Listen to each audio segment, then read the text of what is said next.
ஆண்டவராகிய இயேசு கிறிஸ்துவின் நல்ல நாமத்தில் இந்த சாயங்கால வேளையில் உங்களை சந்திப்பதில் மிகுந்த மகிழ்ச்சி. இந்த நேரத்தில் ஒரு 20 நிமிஷம் இந்த இடத்துல ஒரு ஜெபம் ஏறெடுக்கப்படும். நீங்கள் விரும்பினால் இந்த இடத்துல நீங்கள் கலந்து கொள்ளலாம். இல்லையென்றால் உங்கள் வீடுகளில் இருந்து இந்த சத்தத்தை நீங்கள் கவனமாய் கேட்கும்படி உங்களை தாழ்மையுடன் கேட்டுக்கொள்கிறோம். நீங்கள் விரும்பினால் இந்த இடத்துல வந்து இந்த ஜெபத்தில் பங்கு பெறலாம். இயேசு கிறிஸ்து உங்களுக்கு சமாதானத்தையும் சந்தோஷத்தையும் மகிழ்ச்சியையும் தர அவர் வல்லமை உள்ளவராக இருக்கிறார். கர்த்தர் நல்லவர், அவர் கிருபை என்றும் உள்ளது. எல்லா மனுஷரும் ரட்சிக்கப்படவும் சத்தியத்தை அறிகிற அறிவை அடையவும் வேண்டும் என்று சொல்லி இயேசு கிறிஸ்து விரும்புகிறார். ஆகவே இந்த ஜெபத்தை நாங்கள் ஆயத்தம் செய்திருக்கிறோம்.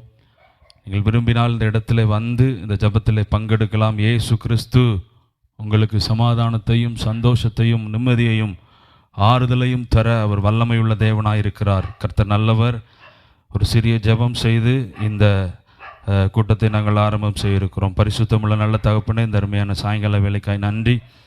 இந்த நேரத்திலும் இந்த தெருவில் வந்து உம்முடைய பாடல்களை பாடவும் உம்முடைய வார்த்தைகளை அறிவிக்கவும் நாங்கள் கூடி வந்திருக்கிறோம். தேவ பிரசன்னம், தேவ மகிமை, தேவ கிருபை எங்கள் ஒவ்வொருவரையும் நிரப்பும்படியாக நாங்கள் ஜெபிக்கிறோம். உங்கள் பரிசுத்தமுள்ள கரம் எங்களோடு இருந்து எங்களை வழி நடத்தட்டும். இதுவரையும் நடத்தின தேவன் இனிமேலும் நடத்துவீராக.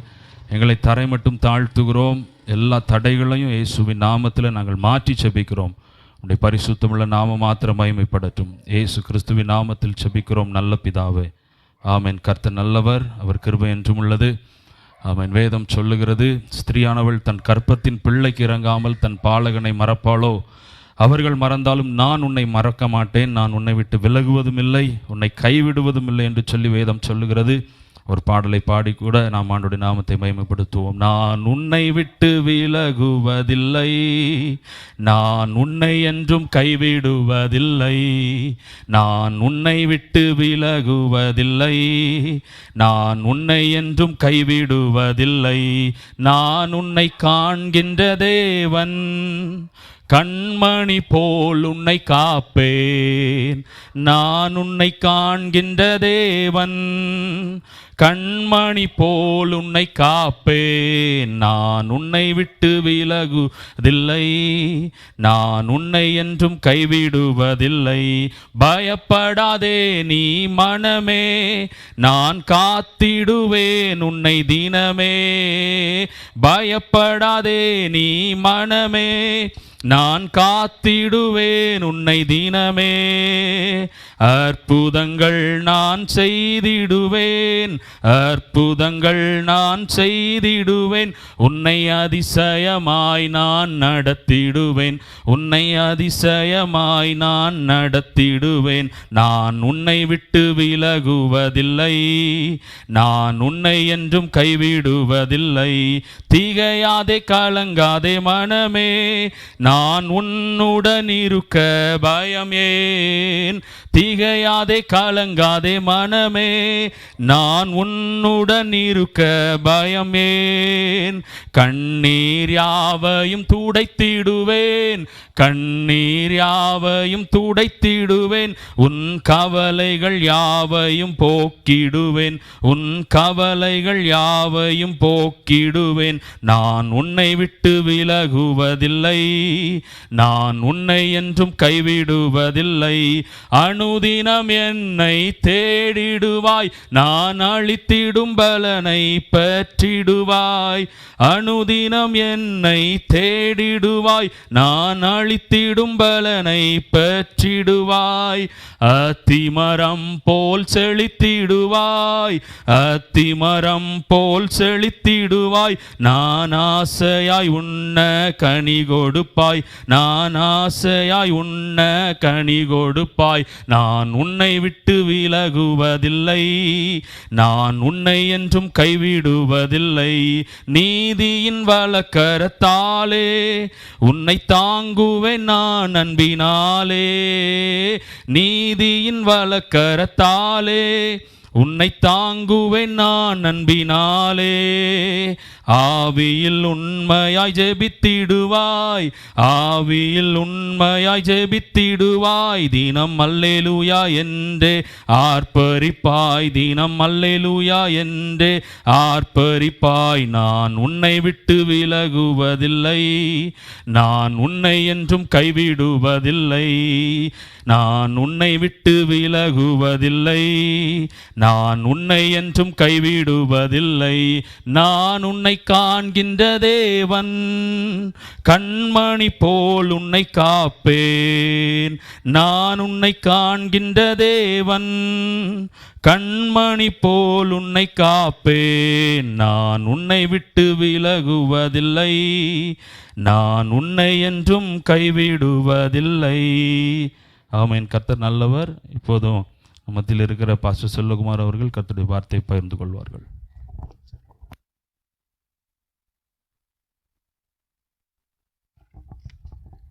இயேசு கிறிஸ்துவின் நாமத்தில் இந்த இடத்துல கூடி நிற்கிற, இந்த தெருவில் வசிக்கிற ஒவ்வொரு குடும்பத்தையும் நான் வாழ்த்துகிறேன். ஆண்டவர் உங்களை நேசிக்கிறார். கர்த்தர் உங்களை ஆசீர்வதிப்பாராக. உங்கள் துக்கம் சந்தோஷமாய் மாறும் என்று ஆண்டவருடைய வேதத்தில் எழுதியிருக்கிற அந்த நல்வார்த்தையை நான் உங்கள் மேலே சொல்லுகிறேன். இப்பொழுது என்ன துக்கத்தோடு இருக்கிறீர்களோ அந்த துக்கங்கள் எல்லாம் இயேசு கிறிஸ்துவின் நாமத்தினால இன்றைக்கு அது சந்தோஷமாய் மாறுவதாக என்று நான் உங்களை வாழ்த்துகிறேன். கர்த்தர் உங்களை ஆசீர்வதிப்பாராக. பிள்ளைகளை குறித்து துக்கமாயிருந்தாலும், வியாதியை நினைத்து துக்கமாயிருந்தாலும், வருமானத்தை எண்ணி துக்கமாயிருந்தாலும், கடன் பாரத்தில் துக்கமாயிருந்தாலும், அந்த துக்கங்கள் இயேசுவின் நாமத்தில் இன்றைக்கு உங்களை விட்டும் உங்கள் குடும்பத்தை விட்டும் மாறுவதாக. உங்கள் நடுவிலே ஒரு 15 நிமிடங்கள் கர்த்தருடைய வார்த்தையை நான் இந்த இடத்துல சொல்ல ஆண்டவர் உங்களை அனுப்பியிருக்கிறார். இந்த பூமியில் அநேக வார்த்தைகளுக்கு நீங்கள் செவி கொடுக்கிறீர்கள். தினந்தோறும் நியூஸ் பார்க்குறீங்க, சினிமா பார்க்குறவர்கள் உண்டு, நாடகம் பார்க்குறவர்கள் உண்டு. அதற்காக நேரம் ஒதுக்குகிறீர்கள், நல்ல விஷயம். இப்போதும் வேதத்தில் இருந்து ஆண்டவர்களுக்கு கட்டளையிட்ட சில வார்த்தைகளை பல கிராமங்களில் போய் பிரசங்கிக்கிறோம். இந்த வார்த்தைக்கும் நீங்கள் ஒரு 15 நிமிடங்கள் நேரத்தை ஒதுக்கி நீங்கள் செவி கொடுப்பீர்களானால் இது உங்களுக்கு மேன்மையாகவும் ஆசீர்வாதமாகவும் இருக்கும். வேதத்தில் ஆண்டவர் ஓசியா தீர்க்கதரிசி 8ஆம் அதிகாரம் 12வது வசனத்தில் இவண்ணமாக எழுதியிருக்கிறார்.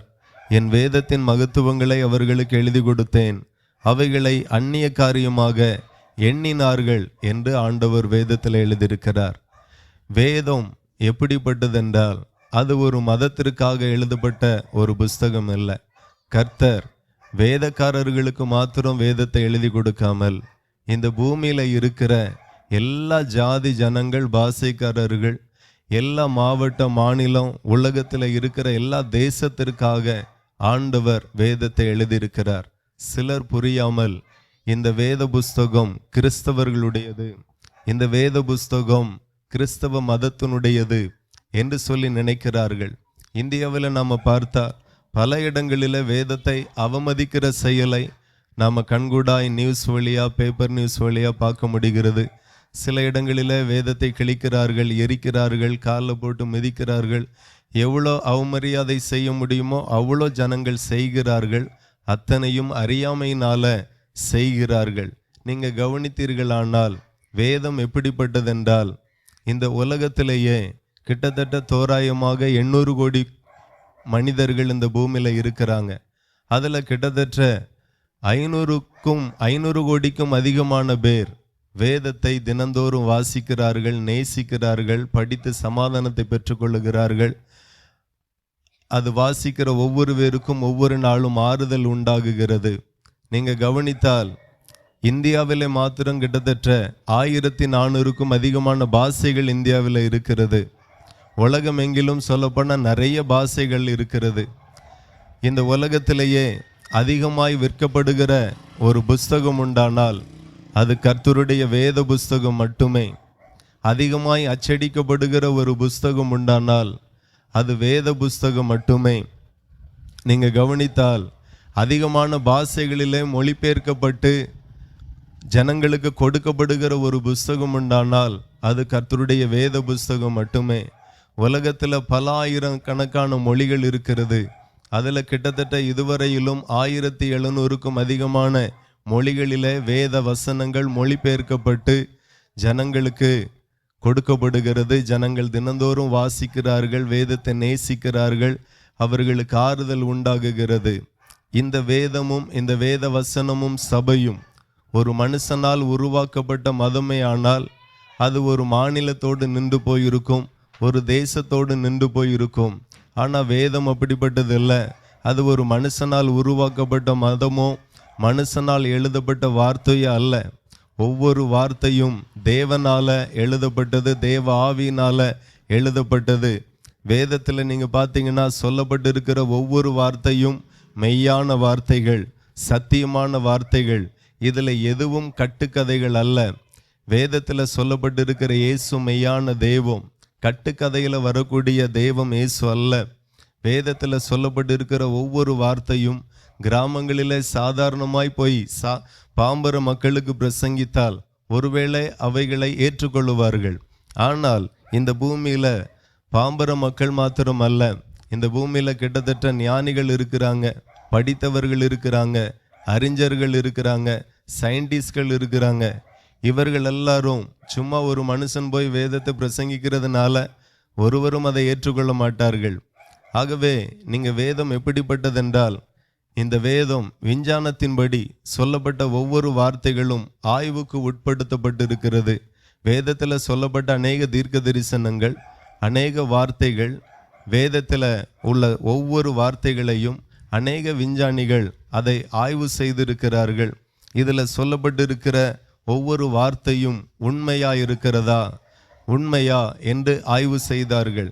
அதில் கிட்டத்தட்ட 1-2 காரியம் உங்களுக்கு நான் சொல்ல விரும்புகிறேன். ஏசாயா தீர்க்கதரிசியின் புஸ்தகம் 40:22 இவ்வண்ணமாய் சொல்லுகிறது, அவர் பூமியின் உருண்டையின் மேல் வீற்றிருக்கிறார் என்று கர்த்தரை குறித்து வேதத்தில் எழுதப்பட்டிருக்கிறது.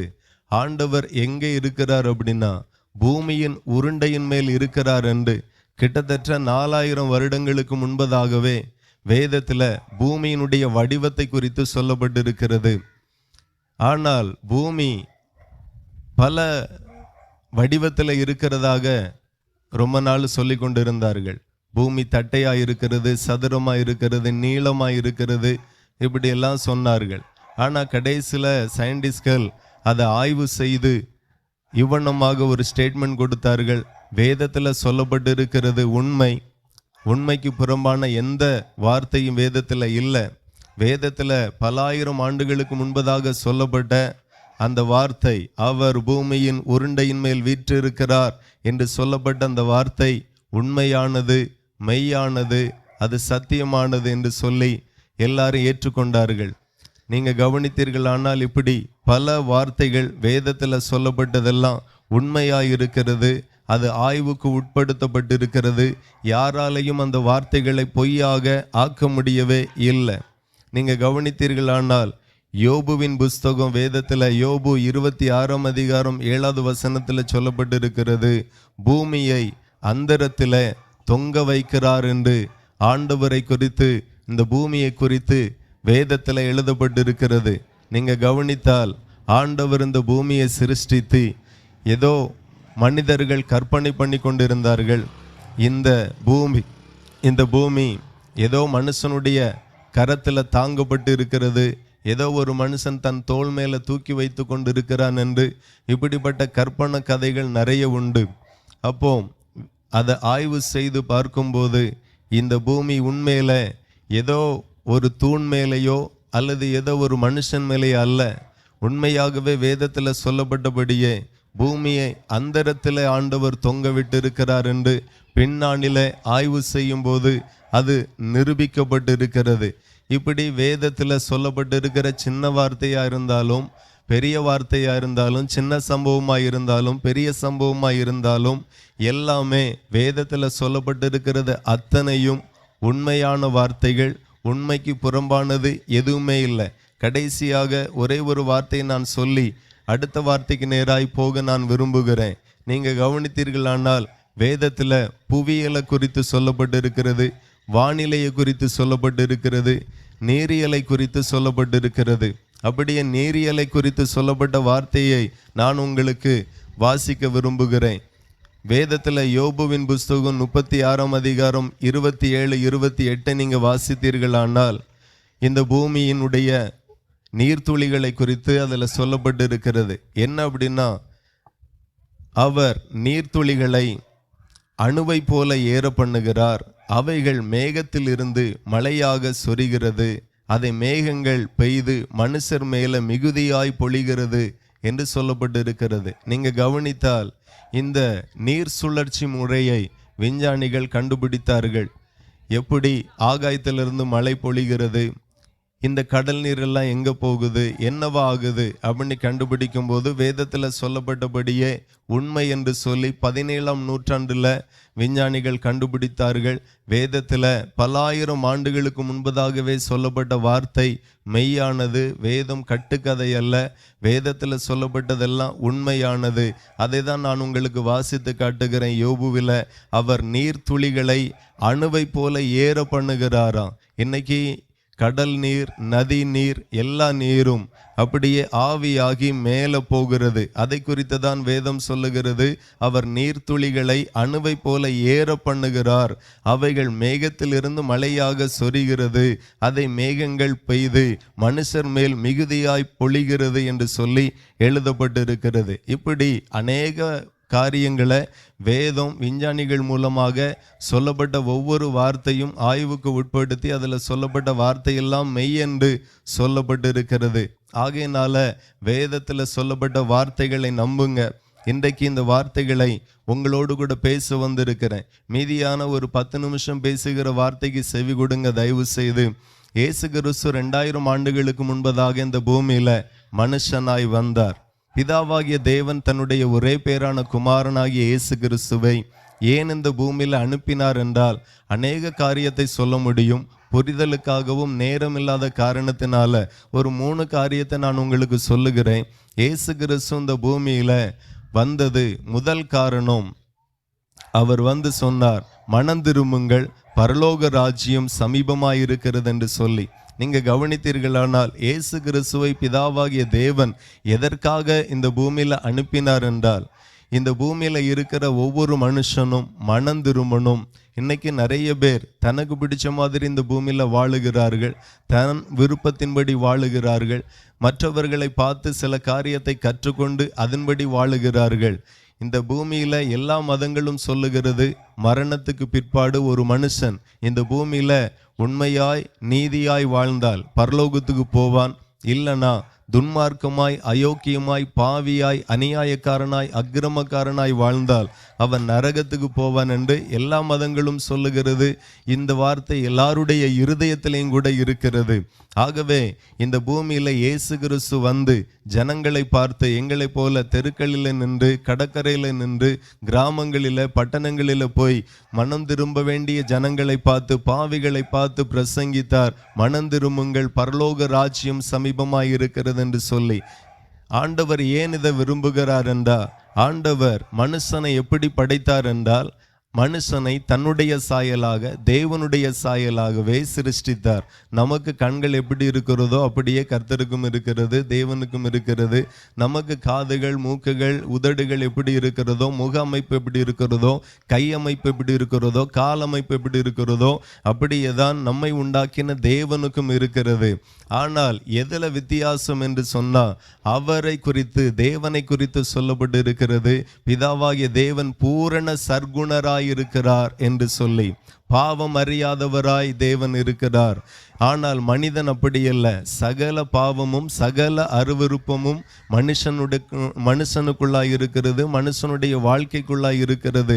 ஆகவே பிதாவாகிய தேவன் இயேசு கிறிஸ்துவை இந்த பூமிக்கு அனுப்பி, நீ போய் ஜனங்களிடத்துல என்னுடைய வார்த்தைகளை சொல்லு. மனுஷன் பார்க்கிறதுக்கு மாத்திரம் தேவ சாயலாக வாழுகிறதல்ல, அவன் சுபாவத்திலையும் தேவனை போல மாறணும் என்று சொல்லி இயேசு கிறிஸ்துவை அனுப்பினார்.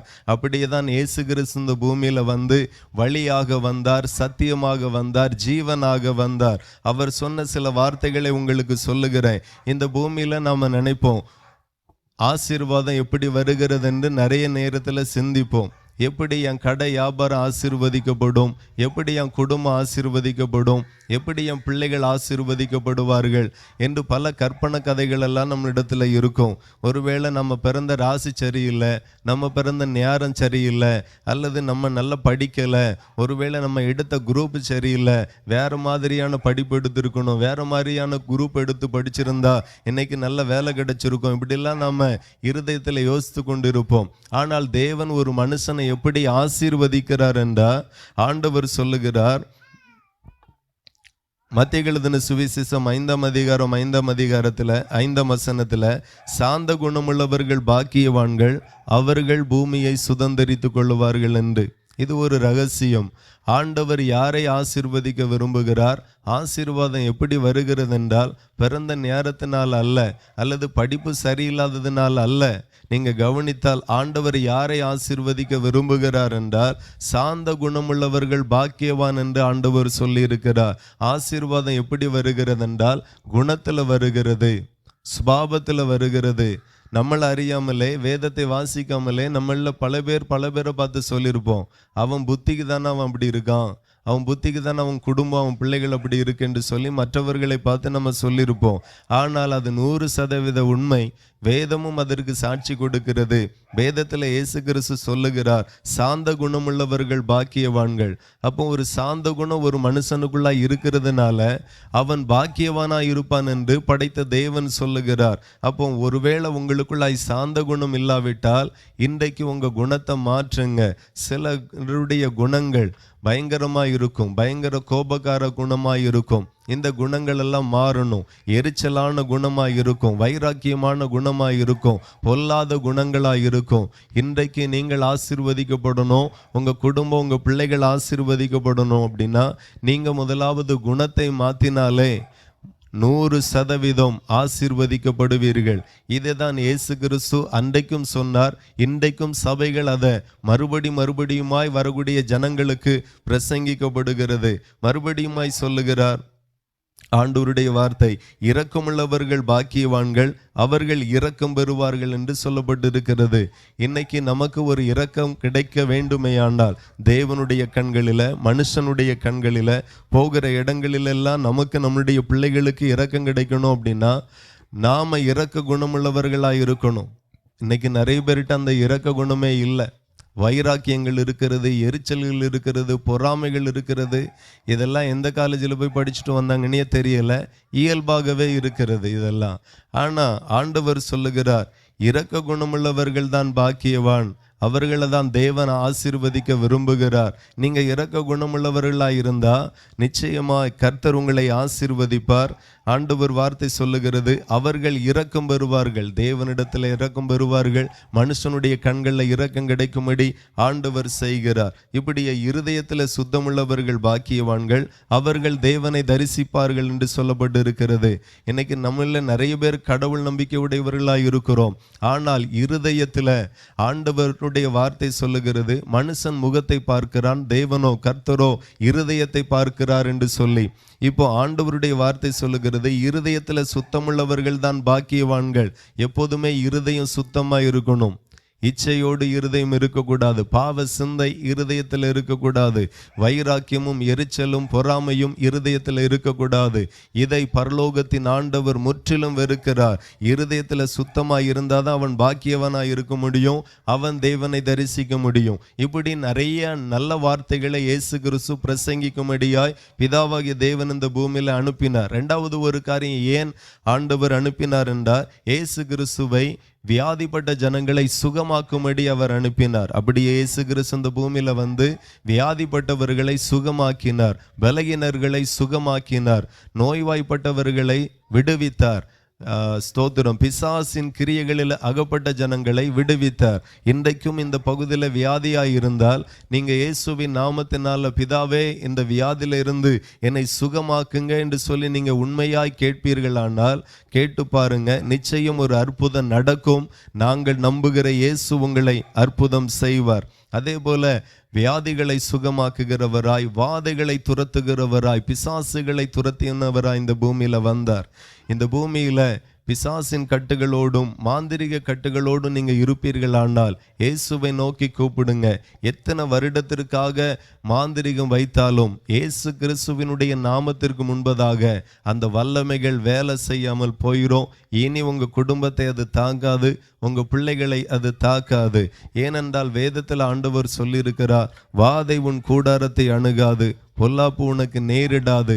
பொல்லாப்பை ஆண்டவர் நேரிடாதபடி செய்வார், வாதைகளை கூடாரத்தை அணுகவிடாதபடி செய்வார். சில மனிதர்கள் பொறாமையினால உங்க குடும்பத்திற்கு விரோதமாய், பிள்ளைகளுக்கு விரோதமாய், தொழில் வியாபாரத்துக்கு விரோதமாய் இப்படியெல்லாம் சில வாதைகளை ஏவி விட்டிருக்கலாம். ஆனால் இயேசு என்கிற நாமத்தினால அந்த பொல்லாத வாதைகள் ஓட ஆண்டவருடைய நாமம் வல்லமை உள்ளதாய் இருக்கிறது. இப்படியே இயேசு கிறிஸ்து இந்த பூமியில பிசாசுகளை துரத்துகிறவராய், நோய்களை சுகமாக்குகிறவராய் வந்தார். அதே போல மூன்றாவது ஒரு காரியத்திற்கு இயேசு கிறிஸ்து வந்தார். இந்த பூமியில ஒவ்வொரு மனுஷனும் செய்த பாவங்களுக்காக, ஒவ்வொரு மனுஷன் செய்த அநியாய அக்கிரமத்திற்காக அவன் மேல, இந்த பூமியில ஒரு மனுஷன் எதை விதைக்கிறானோ அதை தான் அறுப்பானாம். அப்போ நல்லதை செய்தால் நல்லதை அறுப்பான், தீமை செய்தால் தீமைக்கு ஏதுவாக தீமையான காரியத்தை அனுபவிப்பான். இந்த பூமியில ஒரு பாவம் செய்வோமே ஆனால், அநியாயம் அக்கிரமம் செய்வோமே ஆனால் அந்த மனுஷன் மேல நிச்சயம் சாபம் வரும். சாபத்தின் கிரியை அதிபயங்கரமாய் இருக்கிறது. சாபம் சில குடும்பத்துல இளம் வயதின் மரணத்தை கொண்டு வருகிறது. சாபம் சில குடும்பத்தை தரமட்டத்திற்கு ஆக்குகிறது, பொருளாதாரத்துல வீழ்ச்சியடைய பண்ணுகிறது, வருமானம் தங்காதபடி செய்கிறது, கடத்தின் மேல கடன் தொல்லையினால தற்கொலைக்கு நேராய் போகிறார்கள். இப்படி ஒரு சாபம் வியாதிகளை கொண்டு வரும், சாபம் குழந்தை பாக்கியத்தை தடை பண்ணும், சாபம் திருமண தடையை கொண்டு வரும். இப்படி ஒரு சாபத்தின் கிரிய பல வகைகளில் இருக்கிறது. ஆகவே ஒவ்வொரு மனுஷனும் செய்த பாவத்திற்காக பிதாவாகிய தேவன் தன்னுடைய ஒரே பேரான குமாரனை பாவத்திற்கு பலியாக்கும்படியாக இயேசு கிறிஸ்துவை அவர் இந்த பூமியில அனுப்பினார். இப்படியே இயேசு கிறிஸ்து இந்த மூன்று காரியத்திற்காக மட்டுமல்ல, அநேக காரியத்திற்காய் வந்தார். அதே போல வேதம் சொல்லுகிறது இயேசு கிறிஸ்து மறுபடியும் இந்த பூமியில வருவார் என்று. நல்லா கவனிக்கணும். இயேசு கிறிஸ்து 2000 ஆண்டுகளுக்கு முன்பதாக வந்தார். அதை தான் நம்ம கிறிஸ்மஸ் என்று சொல்லி கொண்டாடி கொண்டு இருக்கிறோம். எல்லாருக்கும் தெரிந்தது தான். வேதம் சொல்லுகிறது அவர் மறுபடியும் கடைசி நாட்களில் வருவார். இயேசு கிறிஸ்து இந்த பூமியில இருக்கும்போது சீசர்களுக்கு இந்த வார்த்தையை சொல்லும்போது சீசர்கள் கேட்டாங்க, ஏசப்பா உம்முடைய வருகைக்கும் இந்த உலகத்தினுடைய முடிவுக்கும் என்ன அடையாளம் என்று சொல்லி. அப்போ இயேசு கிறிஸ்து அவருடைய வருகைக்கும் இந்த உலகத்தினுடைய முடிவை குறித்தும் சில அடையாளங்களை சொல்லி தந்தார். அதை தான் நான் உங்களுக்கு ஒரு 5 நிமிஷத்தில் பிரசங்கித்து முடிக்க விரும்புகிறேன். நீங்கள் நினைக்கலாம், இயேசு கிறிஸ்து வந்தா என்ன, உலகம் அழிஞ்சா என்ன அப்படின்னு நீங்கள் நினைக்கலாம். ஆனால் இயேசு கிறிஸ்துனுடைய வருகைக்கும் உலக அழிவுக்கும் நமக்கும் நிச்சயம் ஒரு சம்பந்தம் இருக்கிறது. இயேசு கிறிஸ்து வரும்போது ஒரு சம்பவம் நடக்கும். அது என்ன அப்படின்னா, ஏன் இயேசு கிறிஸ்து தன்னை பலியாக்கும்படி வராமல் ஒவ்வொரு மனுஷனுடைய ஆத்துமாவை மீட்கிறவராக இயேசு இந்த பூமிக்கு வரப்போகிறார். என்ன நடக்கும் என்றால், இயேசு கிறிஸ்து கொடுத்து போன வேதத்தின்படி ஒரு மனுஷன் வாழ்ந்து ஜீவனோடு இருப்பானால் இயேசு கிறிஸ்து வரும்போது ஒரு நொடி பொழுதில் அவன் மறுரூபமாக்கப்பட்டு இயேசுவோடு கூட சேர்த்து கொள்ளப்படுவான். அதே போல ஒரு மனுஷன் வேத வசனத்தின்படி கை கொண்டு வாழ்ந்து மரித்து அடக்கம் பண்ணப்பட்டு கல்லறையில் வைக்கப்பட்டிருந்தா கூட இயேசு கிறிஸ்து வரும்போது அந்த பரிசுத்தவானுடைய ஆத்துமா உயிர்ப்பிக்கப்படும், மறுரூபமாக்கப்படும், இயேசுவோடு கூட சேர்த்து கொள்ளப்படுவான். இவ்விதமாய் பரலோகத்துக்கு போவான். ஒரு மனுஷன் பரலோகத்துக்கு போனோம் அப்படின்னா இயேசு தான் வழியாய் இருக்கிறார். இயேசு சொல்லுகிறார், நானே வழியும் சத்தியமும் ஜீவனுமாய் இருக்கிறேன் என்று இயேசு கிறிஸ்து சொல்லுகிறார். ஆகையினால கவனிங்க, இயேசு மூலமாக தான் பரலோகத்துக்கு போக முடியும். ஆகவே பரலோகத்துக்கு போகணும் அப்படின்னா ஒரு மனுஷன் மனம் திரும்பணும், பாவத்தில் இருந்து மனம் திரும்பணும், பாவ வாழ்க்கையில இருந்து மனம் திரும்பணும். அப்படி திரும்பி சபை கொடுக்கிற ஞான ஸ்நானத்தை அவன் பெற்றுக்கொள்ளணும். நீங்க கவனித்தால் ஞான ஸ்நானம் மத மாற்றத்திற்காக கொடுக்கப்படாமல் ஒவ்வொரு மனுஷன் செய்த பாவத்திற்காக, பாவ மன்னிப்பாக தான் ஞான ஸ்நானம் கொடுக்கப்படுகிறது. அதோடு கூட சபைகளில் ஆண்டவர் தன்னுடைய ஆவியை வரக்கூடிய ஒவ்வொரு மனுஷனுக்கும் கொடுக்கிறார். ஆகவே பரலோகத்துக்கு போனோம்னா ஜலத்தினாலும் ஆவினாலும் பிறவாவிட்டால் தேவனுடைய ராஜ்யத்தில் பிரவேசிக்க முடியாது என்று சொல்லப்பட்டு இருக்கிறது. அப்படியே ஒரு மனுஷன் இயேசு கிறிஸ்து வரும்போதும் மறுரூபமாக்கப்படணும் அப்படின்னா அவன் நிச்சயமாய் தேவனுடைய ஆவியை பெற்றுக்கொண்டிருக்க வேண்டும். நான் இந்த ஆவியை குறித்து பேசும்போது உங்களுக்கு ஒன்று புரியும். சில மனுஷனை பார்க்கிறோம், பிசாசின் ஆவி, செத்தவர்களுடைய ஆவி அவன் பிடிச்சு அவன் ஆடுகிறது, அலகழிக்கிறத நம்ம கிராமங்களில் பார்க்கிறோம். இப்படி ஒரு மனுஷனுக்குள்ளாய் செத்தாவி வர முடியுமே ஆனால் சபைகளிலேயும் கிறிஸ்துவின் ஆவி ஒவ்வொரு மனுஷனுக்குள்ளாக வர முடியும். ஆகவே பரிசுத்தாவின் அபிஷேகம் ரொம்ப முக்கியம். இப்போ கடைசி காலத்தினுடைய அடையாளம் என்ன? என்னுடைய வருகைக்கும் உலகத்தினுடைய முடிவுக்கும் அடையாளத்தை ஒரு 8 அடையாளத்தை சொல்லுகிறார். நான் அதை வாசிக்கிறேன், நீங்கள் கவனித்தீர்களானால் ஆண்டவர் சொல்லுகிறார், யுத்தங்களையும் யுத்தங்களின் செய்தியும் நீங்கள் கேள்விப்படுவீர்கள் என்று ஆண்டவர் வேதத்தில் எழுதியிருக்கிறார். இன்றைக்கும் கிட்டத்தட்ட 6-7 நாடுகள் ஒன்றோடு ஒன்றாக மோதி கொண்டிருக்கிறது. பல நாடுகள் யுத்தம் செய்து கொண்டிருக்கிறது. யுத்தங்களின் செய்திகளை நாம் கேள்விப்பட்டு கொண்டே இருக்கிறோம். நீங்கள் கவனிங்க, இந்த வார்த்தை எல்லா மூலை முடுக்கில் உள்ள ஜனங்களுக்கெல்லாம் போய் சேரணும் என்கிறதற்காக தான். 100 வருஷத்துக்கு முன்னாடி இந்த மாதிரி யுத்தம் நடந்தால் நம்ம காதுகளில் நம்ம கண்கள் அதை கண்டிருக்காது. ஆனால் இந்த செய்தி உலகத்திற்கான செய்தி, உலக மக்கள் எல்லாருக்கும் போய் சேரணும் என்கிறதற்காக தான் கடைசி இந்த 100-150 ஆண்டுகளுக்குள்ளாக இவ்வளோ விஞ்ஞானம் வளர்ந்து நிற்கிறது. நம்ம வீட்டுக்குள்ளே இருந்து ஆமேன், காசாவில் என்ன நடக்கிறது, இஸ்ரேலில் என்ன நடக்கிறது, ஈரானில் என்ன நடக்கிறது, சோமாலியாவில் என்ன நடக்கிறது என்று வீட்டுக்குள்ளே இருந்து கேட்டுக்கொண்டு இருக்கிறோம். நீங்கள் நல்லா கவனிங்க, அவருடைய செய்தி, அவருடைய அடையாளம், அவருடைய கடைசி காலத்தினுடைய எல்லா செய்தியும் எல்லா பாம்பர மக்களும் வீட்டுக்குள்ளே இருந்து கேட்டு கவனித்து அவர்கள் கிறிஸ்துவனுடைய வருகைக்கு ஆயத்தமாக வேண்டும் என்கிறதற்காக தான் ஆண்டவர் நல்ல டிவியை தந்திருக்கிறார், செல்போனை தந்திருக்கிறார், 5G கனெக்ஷனை தந்திருக்கிறார், இன்டர்நெட் சலுகையை தந்திருக்கிறார். நாம் எல்லாரும் அதை கேள்விப்படும் போது விஞ்ஞான வளர்ச்சி என்று சொல்லி பார்க்கிறோம். இல்லை, கர்த்தருடைய அடையாளம் உங்களை எச்சரிக்கிறது, நீங்கள் ஆயத்தமாகுங்கள், நீங்கள் மனம் திரும்புங்க, இயேசு சீக்கிரமாய் வருகிறார். அப்படியே ஜனத்திற்கு விரோதமாய் ஜனம், ராஜ்யத்துக்கு விரோதமாய் ராஜ்யம் எழும்பும் என்று சொல்லி வேதத்தில் சொல்லப்பட்டிருக்கிறது. நீங்கள் நன்றாக கவனித்தீர்களானால் பல இடங்களிலே ஜனத்துக்கு விரோதமாய் ஜனம் எழும்புகிறது. நம்ம தேசத்தில் நீங்கள் பார்த்தீங்கன்னா மணிப்பூரில் உள்நாட்டு கலவரங்கள் போய்கொண்டிருக்கிறது. ஒரு பக்கம் மாவேஸ்ட் தொல்லைகள், அது ஒரு பக்கம் நடந்து கொண்டிருக்கிறது. இப்படி இதெல்லாம் ஏன் சம்பவிக்கிறது என்றால் இது வெறும் சம்பவம் மாத்திரமல்ல, இயேசு கிறிஸ்துவனுடைய வருகைக்கான அடையாளங்களில் ஒன்றாய் இருக்கிறது. இந்த அடையாளம் உங்களை என்ன எச்சரிக்கிறது என்றால், இயேசு கிறிஸ்து வருகிறார், நீ மனம் திரும்பு, நீ மனம் திரும்பு, பாவத்தில் இருந்து மனம் திரும்பு என்று சொல்லி இந்த காரியம் எச்சரிக்கிறது. அதோடு கூட ஆண்டவருடைய வார்த்தை சொல்லுகிறது, பஞ்சங்களும் கொள்ளை நோய்களும் வரும் என்று வேதத்தில் எழுதப்பட்டு இருக்கிறது. சோமாலியா தேசத்துல எல்லாம் பயங்கரமான பஞ்சம், உகாண்டா பகுதியில் பயங்கரமான பஞ்சம், நம்ம தேசத்திலுமே சில கிராமங்களில் இன்றைக்கும் பஞ்சம் இருக்கிறது, சில மாவட்டங்களில் இன்றைக்கும் பஞ்சங்கள் இருக்கிறது. இந்த பஞ்சங்கள் எதை குறிக்கிறது, எதை பிரஸ்தாபப்படுத்துகிறது என்றால், இயேசு கிறிஸ்து வருகிறார், நீ மனம் திரும்பு, பாவத்திலிருந்து மனம் திரும்பு என்கிறதை பறைசாற்றுகிறது. கொள்ளை நோய்கள் வரும் என்று சொல்லப்பட்டு இருக்கிறது. பல இடங்களில் கொள்ளை நோய்களுடைய செய்தியை கேள்விப்படுகிறோம். கடந்த நாட்களில் கொரோனா என்கிற கொள்ளை நோய் ஆமேன் ஒரு தேசத்தில் மாத்திரம் வரல, பல இடங்களில் உலகம் முழுவதும் வந்தது. நான் சொல்லுகிறேன், இயேசு கிறிஸ்துவனுடைய வார்த்தை ஒரு மாவட்டத்திற்கான வார்த்தை அல்ல, ஒரு மாநிலத்திற்கான வார்த்தை அல்ல, ஒரு குறிப்பிட்ட தேசத்திற்கான வார்த்தை அல்ல, அது முழு உலகத்திற்கான வார்த்தை. ஆகவே அவர் சொன்ன அடையாளங்களும் முழு உலகத்திற்கு வருகிறது. ஆகவே நம்ம நீதிமானாய் இருந்தா, நீதிமானை அவர் உயர்ந்த அடைக்கலத்தில் வைத்து பாதுகாக்கிறார். பரிசுத்தமாய் இந்த பூமியில வாழ்ந்தார், அவர்களை ஆண்டவர் கைவிடுகிறதில்லை. இப்படிப்பட்ட அழிவில் அவர்களை ஆண்டவர் பாதுகாக்கிறார். ஆகவே இந்த மாதிரியான கொள்ளை நோய் கடந்த நாட்களில் வந்தது, இப்போவும் மறுபடியும் பரவி கொண்டிருக்கிறது. புது புது கொள்ளை நோய்கள் வந்து கொண்டுதான் இருக்கிறது. இது ஏன் ஒரு செய்தியாக நம்ம கேள்விப்படுகிறோம், ஆனால் வேதத்தில் சொல்லப்பட்டிருக்கிறது இது ஒரு அடையாளம். இது வரும்போது நீ ஆயத்தப்படு, பாவத்திலிருந்து மனம் திரும்பு, ஞான ஸ்நானம் எடு, பரிசுத்தாவின் அபிஷேகத்தை பெற்று இயேசு கிறிஸ்துவினுடைய வருகைக்கு ஆயத்தமாகு, பரலோகத்துக்கு ஆயத்தமாக என்று ஆண்டவர் எச்சரிக்கிறார். அதே போல பூமி அதிர்ச்சிகள் பல இடங்களில் வரும் என்று சொல்லப்பட்டு இருக்கிறது.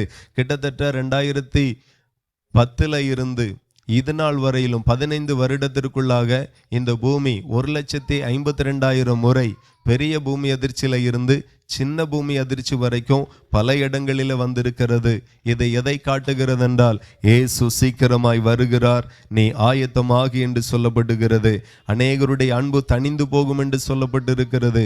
ஒரு 70 வருஷத்துக்கு முன்னாடி இருந்த அன்பு, குடும்பங்களில் கூட்டு குடும்பங்களில் இருந்த அன்பு இன்னைக்கு ஒவ்வொரு குடும்பத்திலையும் இல்லை.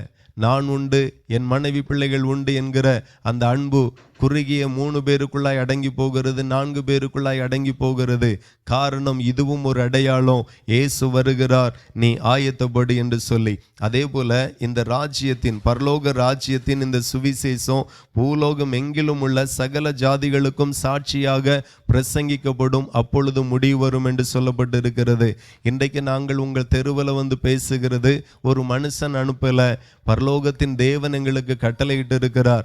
ஆகவே வெட்கத்தை விட்டு, பயத்தை விட்டு, எங்களுடைய காரியங்கள் எல்லாம் விட்டு இந்த இடத்துல வந்து இயேசு சொன்ன வார்த்தை எல்லா கிராமங்களுக்கும் எல்லா ஜனங்களுக்கும் பிரசங்கிக்கப்பட வேண்டும் என்று கர்த்தர் கட்டளையிட்டு இருக்கிறார். அவருடைய கட்டளைக்கு பயந்து நாங்கள் இந்த இடத்துல வந்து ஒரு முறையாகிலும் உங்களிடத்துல இயேசு கிறிஸ்து சொல்ல சொன்ன வார்த்தையை சொல்ல வேண்டுமே என்கிற பாரத்தோட வந்து சொல்லுகிறோமே தவிர மற்ற மாதிரி எதுவுமே இல்லை. மனம் திரும்புகிறதும் இந்த வார்த்தைகளை கேட்கிறதும், இதை கேட்டு மனம் திரும்புகிறதும் அவரவருடைய பொறுப்பு, அவரவருடைய காரியம் அது. ஆகவே இந்த வார்த்தைகள் எல்லாம் இயேசு கிறிஸ்து சொல்ல சொன்னார். ஆகவே நாங்கள் சொல்லுகிறோம், மனம் திரும்புங்கள், சீக்கிரமா இனி காலம் செல்லாது. 3ஆம் உலக போர் வர இருக்கிறது. நீங்க கவனித்தால் நேற்று தினத்துல ஒரு மனுஷன் இவனமாய் பேசினான். 2வது உலக போர் முடிஞ்சிருக்கு, 3வது உலக போர் வர இருக்கிறது. இனி 4வது உலக போருக்கு மனிதர்களே பெரும்பாலும் இருக்க மாட்டார்கள். அந்த நிலை மனுஷனுக்கு உண்டாக போகிறது. அவ்வளோ அழிவின் விளிம்பில் நாம் நின்று கொண்டிருக்கிறோம். ஆகையினால புரிந்து கொண்டு இயேசுவை விசுவாசிங்க. வேதம் சொல்லுகிறது, அவரே மெய்யான தேவன், அவரே மெய்யான தேவனுடைய குமாரன். அவருடைய வார்த்தை அன்றைக்கும் நிறைவேறி கொண்டிருக்கிறது, இன்றைக்கும் நிறைவேறுகிறது, இனியும் நிறைவேற போகிறது. ஆகவே மனம் திரும்புவோம், கர்த்தர் உங்களை ஆசீர்வதிப்பார். ஒரு விஷயம் நம்ம ஜெபிக்கலாம். அன்புள்ள தகப்பனே, இந்த வார்த்தைகளை இந்த பகுதியில் இருக்கிற ஒவ்வொரு குடும்பங்களுக்கும் நாங்கள் பிரசங்கித்திருக்கிறோம். காதுள்ளவன் கேட்க கடவன் என்று வேதம் சொல்லுகிறது. அப்படியே காது கொடுத்து கேட்ட ஒவ்வொரு பேருக்காக அம்மே நாங்கள் ஜெபிக்கிறோம். கர்த்தர் அவருடைய வியாதிகள் மாறுமடி செய்யுங்க, பலகீனங்கள் மாறுமடி செய்யுங்க, குடும்பத்தில் சமாதானம் வரும்படி செய்யுங்க. ஆமென். சேவனை கட்டுகள் இயேசுவின் நாமத்தில் ஆண்டவருடைய வார்த்தை விசுவாசித்த ஒவ்வொரு குடும்பத்தின் மேலே இருக்குமே ஆனால் அந்த சேவனை கட்டுகளை உடைக்கிறோம். இயேசு என்கிற நாமத்தை சொல்லும் போதே அதனுடைய வீரியம் அழிக்கப்படுவதாக, அதனுடைய வல்லமைகள் அழிக்கப்படுவதாக, சாபங்கள் மாறுவதாக. இயேசுவே, என் பாவத்தை மன்னியும், என் சாபத்தை எடுத்து போடுங்க நீ ஒரு வார்த்தை சொல்லுங்க. இனி உங்கள் மேல, உங்க குடும்பத்தின் மேல சாபம் இருப்பதில்லை. பாவத்தை மன்னிக்கிற ஒரே ஒரு தெய்வம் இயேசு கிறிஸ்து மட்டுமே. ஆகவே அவரை நோக்கி நீங்க கூப்பிடுவீர்களானால் சாபங்கள் இனி தொடராது, இளவயதின் மரணம் இனி தொடராது. ஆமேன். குழந்தை பாக்கியம் இனி தடைபடாது, திருமண தடைகள் இனி தடைபடாது.